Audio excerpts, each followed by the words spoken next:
মাঝরাতে অনু গোসল করছে। গোসল করার মতো কিছু আমাদের মধ্যে হয়নি। বাথরুমে উঁকি দিতে আমার শরীর শিউরে উঠল।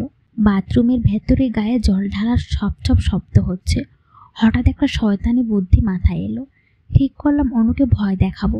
দরজা খুললে আড়াল হয় এমন এক জায়গায় দাঁড়ালাম। বেশ খানিকটা সময় পার হওয়ার পর বাথরুমের দরজা খুলল। আমি প্রস্তুত হলাম খুব জোরে হাউ শব্দ করে অনুকে ভয় দেখানোর অপেক্ষায়। অনু দরজার আসার সাথে সাথেই হাউ বলে শব্দ করব।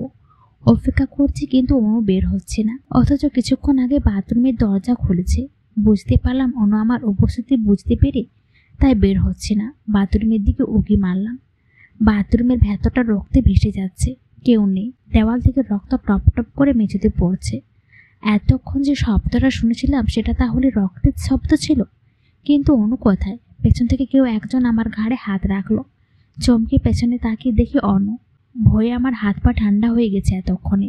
কাঁপা কাঁপা গলায় বললাম, তুমি মাত্র বাথরুমে ছিলে না? অনু চুল মুছতে মুছতে বলল, কই না তো, 1 ঘন্টা আগেই ছিলাম। বাথরুমের দিকে তাকাতে দেখলাম সব রক্ত গায়েব।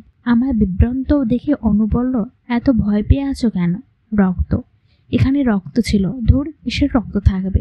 অনেক রাত হয়েছে, আমার চুলটা বেঁধে দাও তো। আসো। সবটা মনের ভুল ভেবে বিছানায় বসলাম। ফ্লোরে অনু বসলো। অনুর ভেজা চুল মোছার জন্য যেই না ওর মাথায় পেছনের অংশের চুল সরালাম, দেখলাম ওর মাথার ঠিক পেছনের অংশের চুল আড়ালে অন্য আর একটা মুখ। সেই মুখ কয়লার মতো ধলকল করে জ্বলতে থাকা চোখের মনি। চিকন চিকন দাঁতগুলি ঠোঁট থেকে অনেকটা অংশ বেরিয়ে এসেছে। ঠিক তখনই আরেকটা বিষয় ধারস্থ করলাম। দেখলাম ওর মাথার পেছনে সেই মুখটার মুখে রক্ত লেগে আছে, তাজা গরম রক্ত। সঙ্গে সঙ্গে বিছানায় আমার ঘুমন্ত 3 বছরের মেয়ের দিকে তাকালাম। ধাক্কার মতো খেলাম। এ কি, আমার মেয়ের এই কি অবস্থা?